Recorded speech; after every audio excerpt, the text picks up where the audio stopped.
गुरु को ढूंढ रहा है, जिससे हमें जो मानव जीवन मिला वो धन्य हो जाए। हमारे गुरुदेव, आपके गुरुदेव, अपने गुरुदेव पंडित श्री राम शर्मा आचार्य, जो स्वयं भगवान है और मनुष्य शरीर धरकर आपके हमारे बीच में आए हैं। ऐसे गुरुदेव के साथ हम जुड़ने का परम सौभाग्य हमको मिला। तो आइए हम उन गुरु का ध्यान करें, मनन चिंतन करें कि हमें गुरु जी का आशीर्वाद प्राप्त हो सके, आशीर्वचन प्राप्त हो सके। इन्हीं मंगल कामनाओं के साथ आइए ये जो है स्वयं भगवान हमारे गुरुदेव चिंतन के पहले ये गीत भैया एक पटियाला दो, पटियाला ये गबड़ रहा है, इसको नीचे कर दो।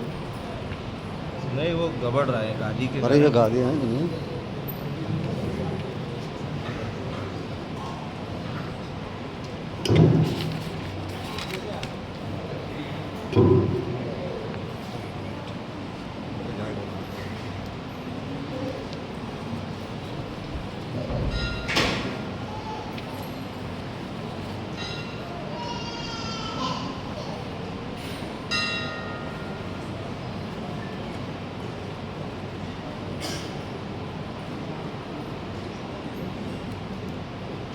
हेलो, हरि ओम।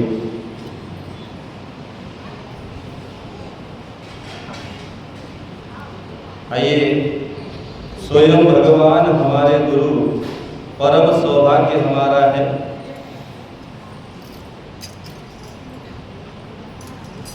गुरु ब्रह्मा गुरु विष्णु गुरु ही शिव कहते, युगों युगों से कल्पना कर शिष्य गुरु के गान गाते। स्वयं श्री राम ही गुरु है, परम सौभाग्य है युग का। युगों के बाद गुरु बनकर हरे भगवान आए हैं। स्वयं भगवान हमारे गुरु, परम सौभाग्य हमारा है। स्वयं भगवान हमारे गुरु, परम सौभाग्य हमारा है। स्वयं नारायण नर्तन धरे, स्वयं नारायण नर्तन धरे, हमारे बीच पधारे हैं। स्वयं भगवान हमारे गुरु, परम सौभाग्य हमारा है। स्वयं भगवान हमारे गुरु, परम सौभाग्य हमारा है। गुरु तो आते जाते पर नारायण कभी कभी आते। गुरु तो आते जाते पर नारायण कभी कभी आते। कभी अवतार हुआ करते, पाप धरती पर बढ़ जाते। तभी अवतार हुआ करते, पाप धरती पर बढ़ जाते। ब्रह्म ने स्वयं अवतरित हो, ब्रह्म ने स्वयं अवतरित हो, धरा का भार उतारा है। स्वयं भगवान हमारे गुरु, परम सौभाग्य हमारा है। स्वयं भगवान हमारे गुरु, परम सौभाग्य हमारा है। आज भी पापाचारों ने धरा पर भार बढ़ाया है। आज भी पापाचारों ने धरा पर भार बढ़ाया है। मनुष्यता फिर अकुलाई है, धनुष दल फिर इतराया है। मनुष्यता फिर अकुलाई है, धनुष दल फिर इतराया है। देव संकटि ने देवों को, देव संकटि ने देवों को विकल हो पुनः पुकारा है। स्वयं भगवान हमारे गुरु परम सौभाग्य हमारा है। स्वयं भगवान हमारे गुरु परम सौभाग्य हमारा है। स्वयं नारायण नर्तन धरे हमारे बीच पधारा है। स्वयं भगवान हमारे गुरु परम सौभाग्य हमारा है। गुरु के आवाहन पर आज कुछ तो हम अर्पित करें। गुरु के आवाहन पर आज हम सभी कुछ तो अर्पित करें। बांटने जन जन में गुरु ज्ञान स्वयं को हम संकल्पित करें। बांटने जन जन में गुरु ज्ञान स्वयं को हम संकल्पित करें। शिष्य है तो सोचे गुरु का कितना कर्ज उतारा है। स्वयं भगवान हमारे गुरु परम सौभाग्य हमारा है। स्वयं भगवान हमारे गुरु परम सौभाग्य हमारा है। परम सौभाग्य हमारा है। बोले गायत्री माता की जय, परम पूज्य गुरुदेव की जय। आइए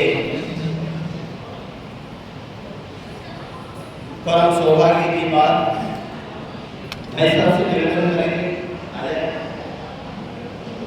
आइए गुरु पूर्णिमा के इस पावन पर्व पर आप हम सभी यहाँ उपस्थित हुए हैं। ये आपका और हमारा परम सौभाग्य है। इस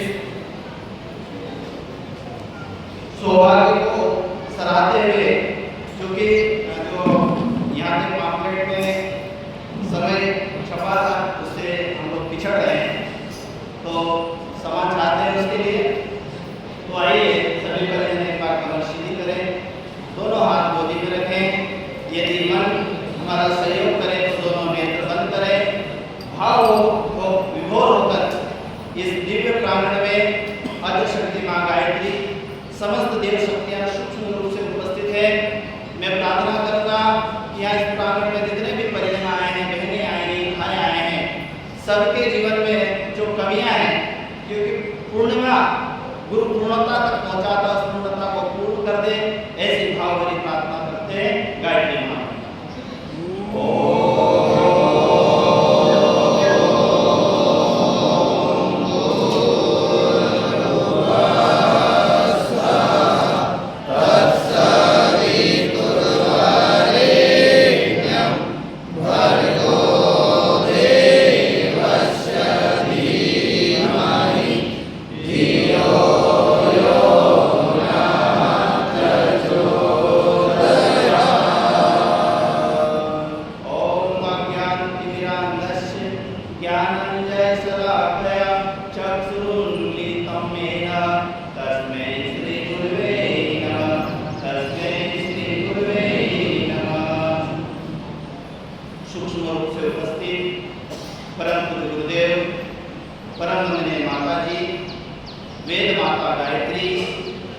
यहाँ के प्रमुख ट्रस्टी हमारे बड़े भाई आदरणीय मोहन जी पाटीदार भाई साहब और यहाँ के अंशदानी कहो सहयोगदानी के रूप में भाई अनमोल जी राठौड़, तेजा जी राठौड़, जिनके पुरखे आप हमारे लिए जमीन दे गए, जो आने वाली कई पीढ़ियाँ सदियों तक याद रहेगी।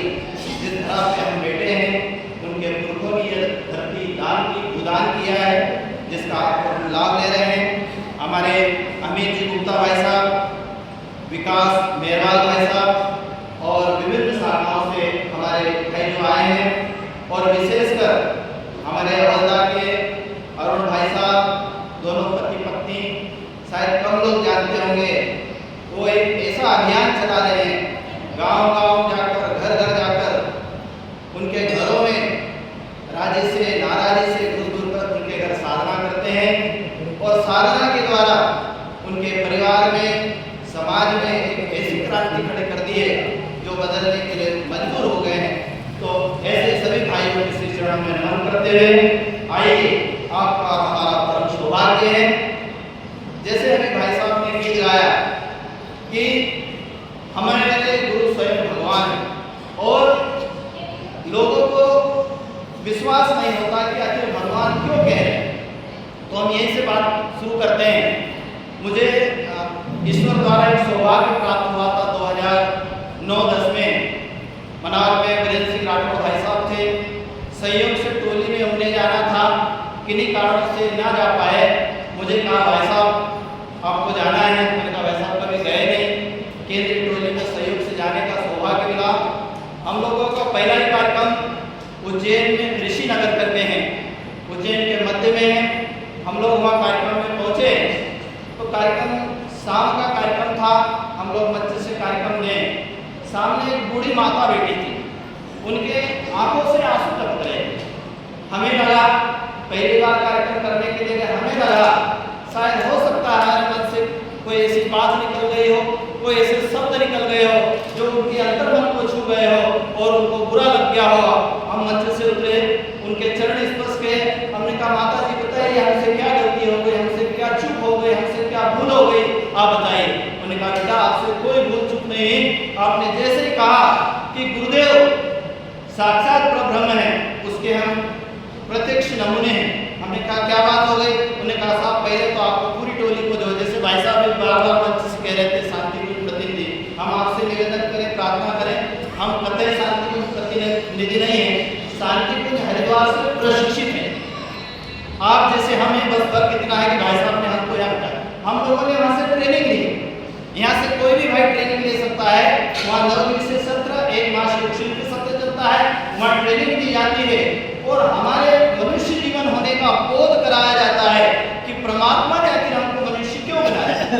अभी हम लोग जोबट का एक गुरु पूर्णिमा का आमंत्रण पत्र पढ़ रहे थे, बड़ा प्यारा आमंत्रण पत्र छपा है, आप पढ़े तो उन्होंने लिखा है कि आपके जीवन में गुरु से जुड़ने के बाद क्या परिवर्तन आया, किसी व्यक्ति से जुड़े तो क्या बदलाव है।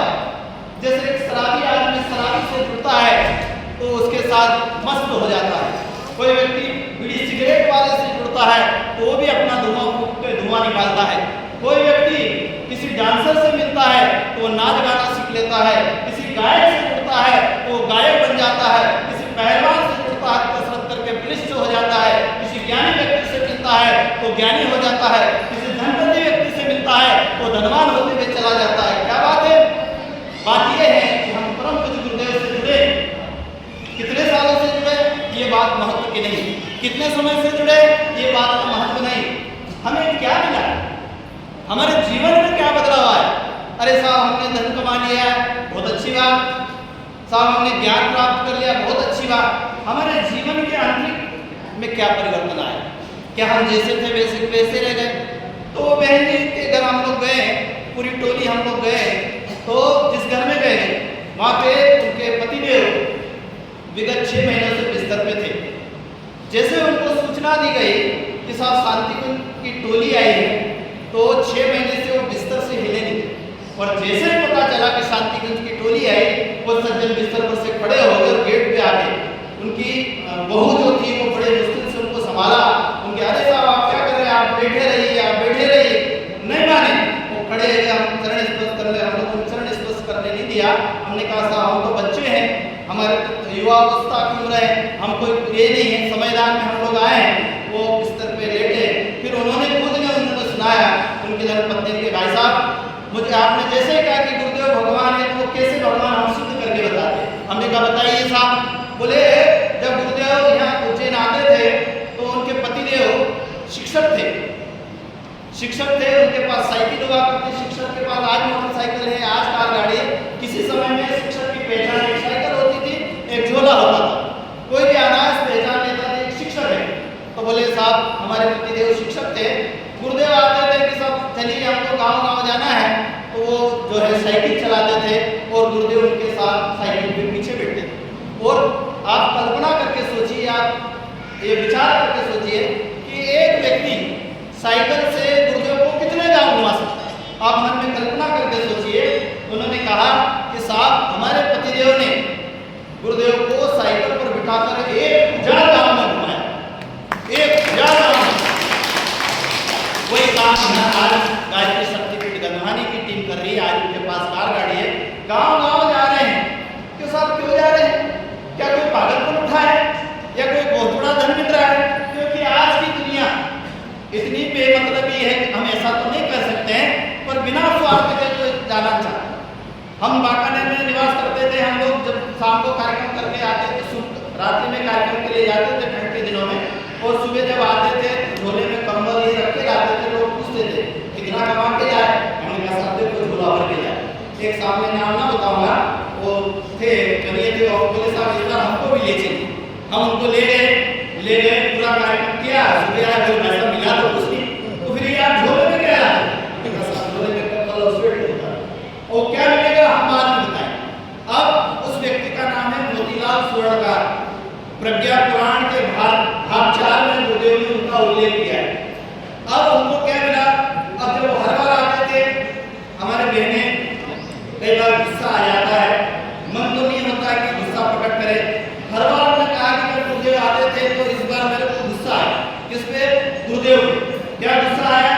उन्होंने कहा गुस्सा ये आया कि गुरुजी आप हर बार आ जाते हैं, हमारे पतिदेव को ले जाते हैं, हमारे बच्चों की पढ़ाई प्रभावित होती है, वो कामकाज प्रभावित होता है, और नाराज हो गुरुजी से आमना सामना हो गया। गुरुजी कुछ भी नहीं बोले, वो मुस्कुराते रहे। उन्होंने कहा बेटी आपको चाहिए क्या? उन्होंने कहा कि मेरे बच्चे कुछ रोजगार से लग गए। आपको विश्वास होता है उनके 4 बेटे हैं, चारों भारत सरकार में बड़े बड़े पदों पे पदासीन हैं। बोले गुरुदेव का आशीर्वाद। और उसके चंद समय के बाद वो मोतीलाल स्वर्णकार स्वर्ग सिधार गए।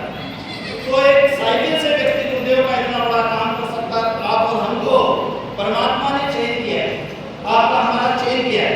अभी ये अवोदा वाले जो भाई हैं, अरुण भाई यहाँ कहीं बैठे हैं, जी यहाँ सामने बैठे, इनके पास कोई बहुत बड़ा साधन नहीं है, इनके पास कोई बहुत बड़ी संपत्ति नहीं है, पर अंदर से अंदर से पीड़ा है काम करने की।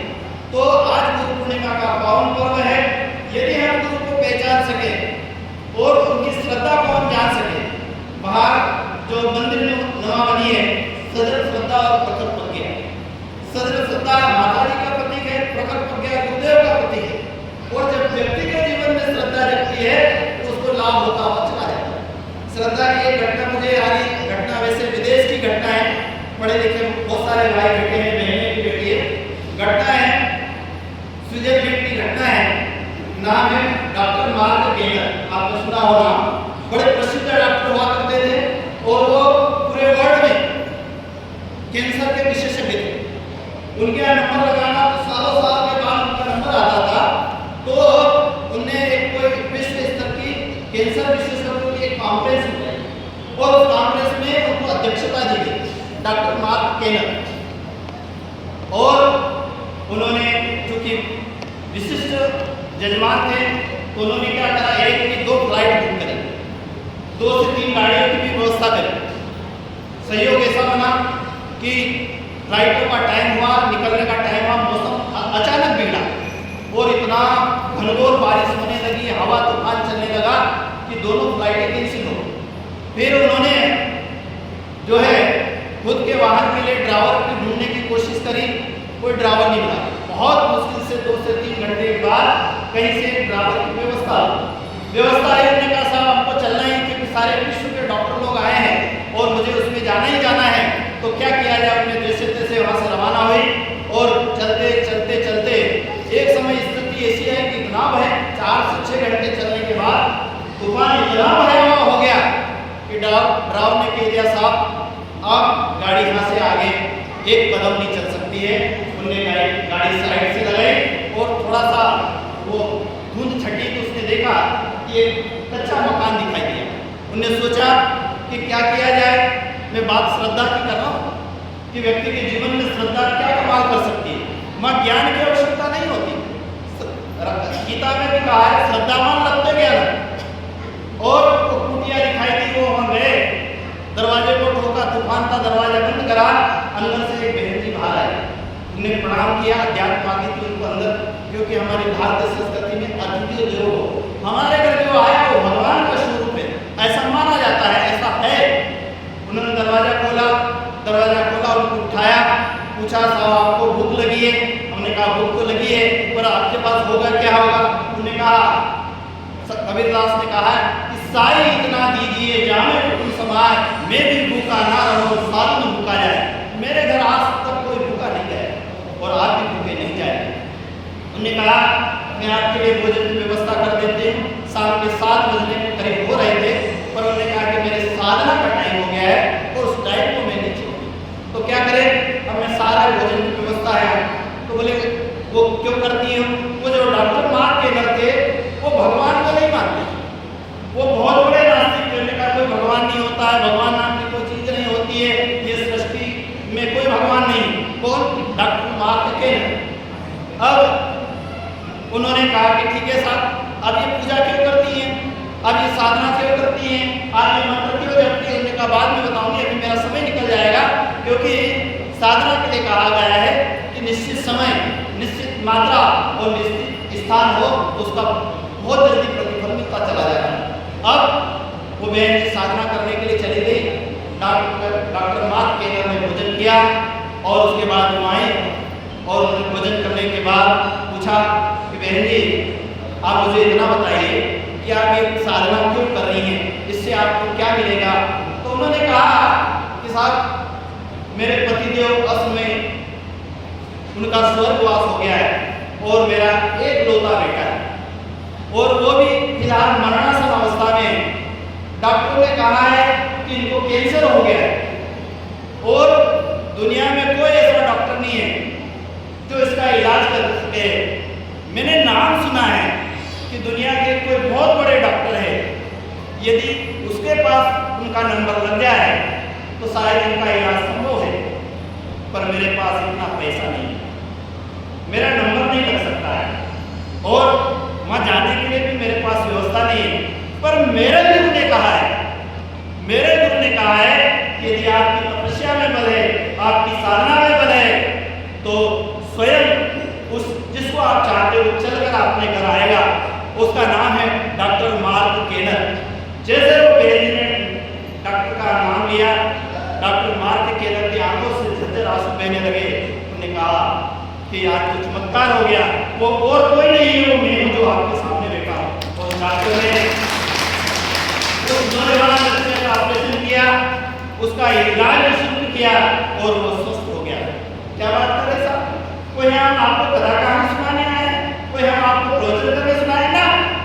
हमें कोई प्रवचन नहीं आता। गुरुदेव की पीड़ा है हमारे सामने है। भाई साहब ने कहा साहब आप मोहम्मद भाई साहब का बड़ा अनुग्रह है, हमारे बड़े भाई हैं, हम मना करने की हमारी हिम्मत नहीं होती, जबकि मेरा नियोजित कार्यक्रम कहीं और था। हो सकता है मेरे पुण्य फल हो, जैसे दिव्य शक्तिपीठ और आप जैसे साधक को दर्शन करने का सौभाग्य मुझे मिला है। तो हम बात क्या कर रहे हैं? गुरु के प्रति श्रद्धा, श्रद्धावान लगते ज्ञानम। हम यदि महाभारत में जाए, गुरु द्रोणाचार्य राजपुत्रों को शिक्षा दिया करते थे, कौरव पांडवों को शिक्षा दिया करते थे। एकलव्य नाम का बालक गया, उन्होंने कहा आपको शिक्षा नहीं दे सकते। उस समय की व्यवस्था यही होगी, आप छोटी जाति में जन्म लिए हैं, आपको हम ज्ञान नहीं दे सकते। तो उनको ईश्वर प्रेरणा हुई। नारद जी ने कहा कि सच्ची श्रद्धा और भक्ति हो तो दुनिया की कोई ताकत नहीं कि आपको ज्ञान लेने से रोक सके। तो क्या करें साहब? आपने गुरु को देखा, जिस आप देखा आप गुरु की मूर्ति बनाइए और उसके सामने अभ्यास कीजिए। आइए प्रेरणा की कहानी आप सबको पता है कि वो एकलव्य नाम का बालक अर्जुन से भी श्रेष्ठ धनुर्धर होकर निकला था। क्या बात थी? उनकी श्रद्धा थी, तो उस मिट्टी से गुरु द्रोणाचार्य को प्रकट कर दिया था और उन्होंने ज्ञान कहा।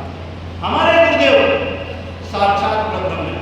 और एक घटना और मुझे याद आ रही है जिसकी पक्की में उसको व्यक्ति आज भी है, कल शाम को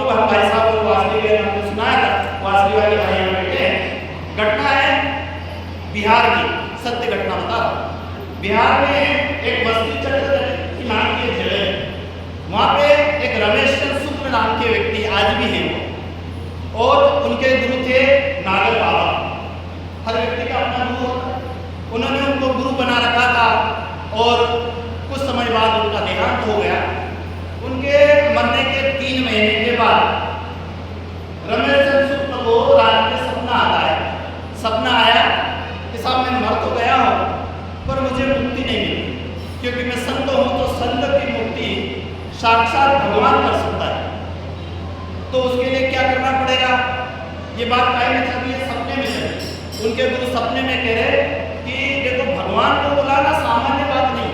भाई साहब जो आपके बाहर सजन श्रद्धा प्रकट प्रज्ञा है, आप उनको सामान्य मंदिर में समझ। मैं आज इस मंच से गुरुदेव की ओर से कह के जा रहा हूँ, जितनी बहनें बैठी, जितने भाई बैठे हैं, जो भी सुन रहे हैं, यदि आपके जीवन में कोई समस्या आ जाए, निश्चित मन से आना, माथा टेक देना और गुरुदेव को कह देना, मैं दावे से कह रहा हूँ कि आपकी समस्या का समाधान हो जाएगा। ये साक्षात भगवान की स्थापना है।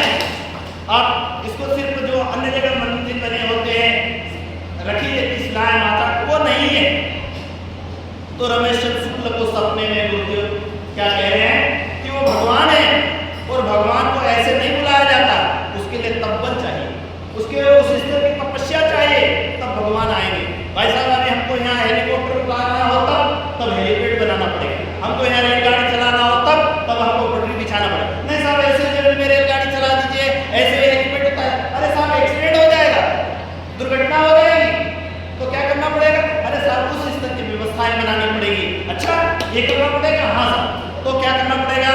उन्होंने कहा कि वो स्वयं भगवान है और उसके लिए आपको 5 साल तक का 5 महापुरुषण करना। क्या पुरुषण क्या होता है? भाई साहब हर बार बताते होंगे, सबसे छोटा अनुष्ठान 24,000 वर्ष का होता है, उसके बाद 40 दिन का 1.25 लाख का अनुष्ठान होता है, उसके बाद 1 लाख 1 वर्ष का महापुरुषण होता है, जिसमें 66 माला का जप करना होता है।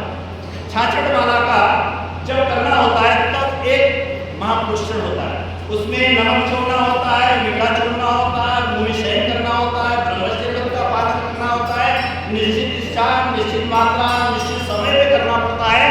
ऐसा आपको 5 साल करना पड़ेगा, तब वो शक्ति आएगी। ये बात काय में हो रही है? ये बात सपने में हो रही है। सपना टूटा, सुबह उजाला हुआ, संकल्प लिया, अनुष्ठान प्रारंभ कर दिया। 1 साल बीता, 2 साल बीते, 3 साल बीते, उसके बाद उसको शक हुआ कि यार तो सपने आप सबको आते हैं, हमको भी आते हैं। कई बार गुरुदेव ने पुस्तक लिखी, चाहे आप पढ़ना चाहे पढ़ सकते हैं, सपने सच्चे भी होते हैं, सपने झूठे भी होते हैं। गुरुदेव ने एक पुस्तक लिखी, जो सपनों के बारे में जानना चाहे आप पढ़ सकते हैं। तो उसको 3 साल के बाद शक हुआ कि था तो सपना है ना, झूठा भी हो सकता है, तो क्या करें? तो उन्होंने कहा कि वो भगवान को ने सपने में उनको बताया कि वो भगवान और कोई नहीं है, पंडित श्री राम शर्मा आचार्य है, वो हरिद्वार में रहते हैं। तो उन्होंने नाम से पत्र लिखा और पत्र में ये नहीं लिखा कि सपने मुझे आया, सपने में गुरुदेव ने कहा कि आपको महापुरुषण करना है और फिर गुरु जी आएंगे, ऐसा उन्होंने कुछ नहीं लिखा। पत्र में क्या लिखा कि वस्त्र चक्र छोटा गांव है, यहाँ के लोग अशिक्षित है, यहाँ लोग अज्ञानी है, यहाँ भगवान को नहीं मानते हैं, यहाँ गायत्री को नहीं मानते हैं और आपसे ज़्यादा गायत्री सिद्ध इस समय कोई नहीं है। तो हम प्रार्थना करते हैं कि आप हमारे क्षेत्र में आइए और गायत्री यज्ञ कीजिए, जिससे इस क्षेत्र का कल्याण। गुरुदेव ने चिट्ठी पढ़ी और चिट्ठी में क्या लिखा, वो बड़े काम की चीजें सुने। उन्हें लिखा, आपका पत्र मिला, समाचार जाने, आपके अनुष्ठान के अभी 3 साल हुए हैं, 2 साल अभी बाकी। ये लिखा नहीं, गुरुदेव जवाब में लिख रहे कि आपके अनुष्ठान के अभी 3 साल हुए हैं, अभी 2 साल बाकी है। जब 5 साल पूरे हो जाएंगे तो मैं पूर्णाहुति कराने स्वयं आऊंगा। अब फिर से उसने 2 साल जब किया, गुरुदेव आए, वहाँ पे यज्ञ किया और यज्ञ करने के बाद आवाज आ जाएगी। यज्ञ करने के बाद जो सबसे महत्वपूर्ण बात है वो अब काम की है। यज्ञ करने के बाद गुरुदेव उस कमरे में गए जिसमें उनके गुरु नागर बाबा ने देह त्यागी थी। उन्हें अंदर कमरे में गए, कमरे में अंदर गए और क्या करा, कमरे को अंदर से बंद कर दिया। आधे घंटे तक गुरुदेव कमरे में बंद रहे। क्या किया क्या नहीं किया किसी को कुछ पता नहीं।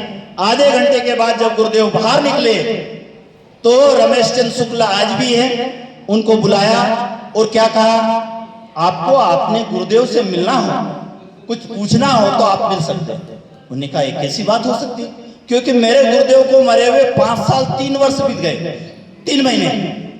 3 महीने बाद उनको सपना आया, फिर 5 साल का अनुष्ठान किया, फिर गुरुदेव आए, फिर उन्होंने कहा कि ठीक गुरु जी कह रहे हैं तो जाए। वो अंदर जैसे गए तो भाई साहब क्या देखते हैं वो कि उनके गुरुदेव नागर बाबा जिन्होंने 5 साल 3 महीने पहले देह त्याग दी थी, वो सामने सशरीर खड़े हुए। उनने प्रणाम किया और कहा गुरुदेव आशीर्वाद दीजिए। तो उन्होंने कहा मैं तो आपका गुरु हूं और आपके जो आए हैं वो साक्षात प्रब्रह्म है, वो भगवान है, उनका पल्लू पकड़ लेना, आप उसको छोड़ना मत।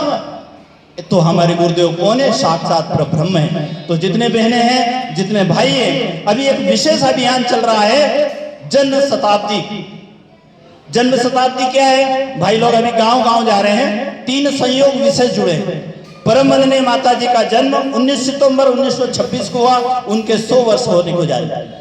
परम पूज्य गुरुदेव 21 जनवरी 1926 को बंद कोठरी में दादा गुरु प्रकट हुए और उनको कहा कि आप अनुष्ठान कीजिए तब आपको शक्ति मिलेगी और पूरी दुनिया को चेंज करना है, परिवर्तन करना। उसके 100 वर्ष और उसी दिन से गुरुजी ने 24 लाख के 24 महापुरुष किए, उनके भी 100 वर्ष हो रहे हैं। इस अभियान में इस 100 वर्ष होने की पूर्णाहुति में गांव-गांव, घर-घर, गली-गली प्रचारात्मक अभियान चलाया जाए। ऐसा क्यों किया जा रहा साहब? ऐसा इसलिए किया जा रहा है कि हमारे कोई रिश्तेदार हो, हमारे कोई परिचित हो, यदि उनके घर ब्याह शादी हो और हमको निमंत्रण ना मिले तब, हमको पत्रिका ना मिले तब हम क्या करेंगे? तब हम कहेंगे भाई साहब आपने निमंत्रण दिया है, और वो नाराज हो सकते हैं। ऐसे ही गायत्री परिवार गांव-गांव, घर-घर जा रहा है कि दुनिया बदलने वाली है, परिवर्तन होने वाला है, युग निर्माण होने वाला है। तो इस अभियान में आप सभी भाई बहन तन से, मन से, धन से इस अभियान में जो भी लगा सकते हम लगाएं, धन्य हो जाएंगे। एक घटना के बाद मैं अपनी बात समाप्त करता हूं। यदि धन ही महत्वपूर्ण होता तो अभी 1 साल पहले भारत में एक जबरदस्त घटना घटी, आपने नाम सुना होगा, प्रकाश साह, जो हमारे देश के सबसे अमीर आदमी मुकेश अंबानी, उनके राइट हैंड थे और उनकी सैलरी 75 करोड़ थी। शायद हम कई जन्मों में 75 करोड़ रुपए नहीं कमा सकते हैं। जिनकी सैलरी 75 करोड़ था, उन्हें सपत्नीक पद त्याग कर और सन्यास ले लिया और बुद्धम शरणम गच्छामि, धर्मम शरणम गच्छामि, संगम शरणम गच्छामि और धर्म क्षेत्र में निकल गए। भाई और बहनों, अच्छा असली सुख जो है वो धर्म में है। आइए आप सभी की मंगल कामनाओं की प्रार्थना करते हुए, समय की एक सीमा है, समय की एक मर्यादा है, आप सभी के मंगल कामनाओं के साथ आज की बात समाप्त करता हूँ। ओम शांति शांति शांति। धन्यवाद भाई साहब।